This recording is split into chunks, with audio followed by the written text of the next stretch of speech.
دنیا پھر لی، زندگی گزر گئی، قبر کنارے پہنچ گیا، ہر صفت کی امت میں شان دیکھی ہے، اخلاق کی کمی دیکھی ہے، بہت کمی دیکھی ہے۔ عرب و عجم فقیر ہیں، میرے نبی والے اخلاق کا چیپٹر کلوز ہو چکا۔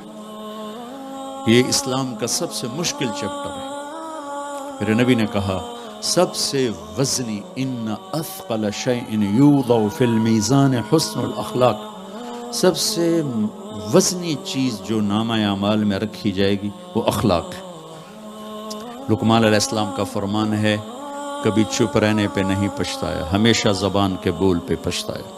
میرے بھائی بہنوں، اپنی زبان کا بول ہم ٹھیک کر لیں، کیوں کہ یہ جان پر وزن ڈالتے ہیں۔ ایک آدمی آئے گا، اس کا ترازو ایسے ہو رہا ہوگا، ایسے سٹیبل نہیں ہو رہا، جب یوں جائے گا تو اس کا دل نیچے، جب یوں آئے گا اس کا دل اوپر، تو یوں ہو رہا، اب وہ موت ہوتی تو مر جاتا، یہ ایسے ہو رہا، ایسے ہو رہا، ایسے ہو رہا، ایسے ہو رہا۔ ایک دم ایک بادل آئے گا اور اس کے سیدھے ہاتھ والے پلڑے میں بیٹھ کر اس کو ایسے کرتے ہیں تو اس کی جان میں جان آئے گی۔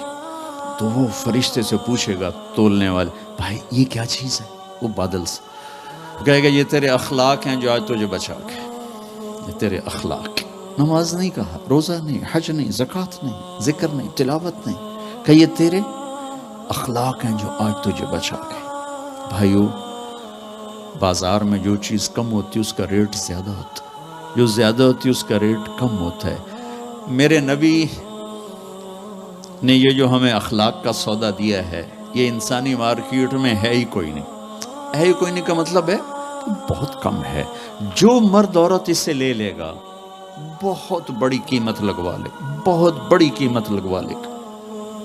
تو میرے نبی نے کہا زبان قابو میں رکھنا، اور معاذ وہ ہستی ہیں جن کو آپ نے کہا قیامت کے دن میری امت کے علماء کا جھنڈا معاذ کے ہاتھ میں ہوگا، یہ وہ شخص۔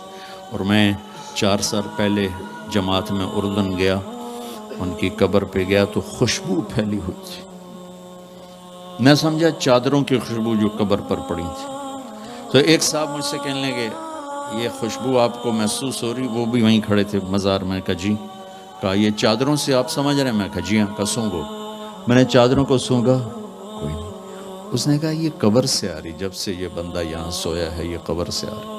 18 ہجری میں، 18 میں 1434 میں گیا، 1416 سال ہو چکے ہیں اور اس بندے کی قبر سے خوشبو آ رہی، اتنی بڑی ہستی۔ اور ان سے یوں کر کے سمجھایا کہ معاذ یہ زبان قابو میں رکھنا۔ میرے بھائیو، انسان اپنی نیچر نہیں بدل سکتا، وہ ٹورانٹو میں رہے یا وہ چارڈ میں رہے یا وہ کیمبو۔ میں تو ان صحراؤں میں پھرا ہوں، زندگی کا خوفناک نقشہ دیکھا ہے، ہزاروں سال پرانی زندگی۔ انسان اپنی نیچر میں میٹھے بول کا محتاج ہے اور کڑوے بول کا زہر برداشت نہیں کر سکتا۔ سانپ کے زہر کا علاج موجود ہے، کڑوے بول کا علاج موجود کوئی نہیں ہے۔ تو ان سب مستورات سے اپنے آپ سے کہتا ہوں، وہ اپنی زبان کے بول کو میٹھا کر لیں، خاص طور پر رشتوں کے آگے، ماں باپ کے آگے، بیوی کے آگے، بیوی خاوند کے آگے، اولاد ماں باپ کے سامنے، ماں باپ اولاد کے سامنے۔ اپنی اولاد کو بھی عزت دو۔ میرے نبی نے کہا اکرموا اولادکم، اپنی اولاد کو عزت دو، وہ لوٹ کے تمہاری طرف آئے گی۔ بہت سے بچوں کی نافرمانی میں ماں باپ کو دخل ہے، شدت، زبردستی، سختی۔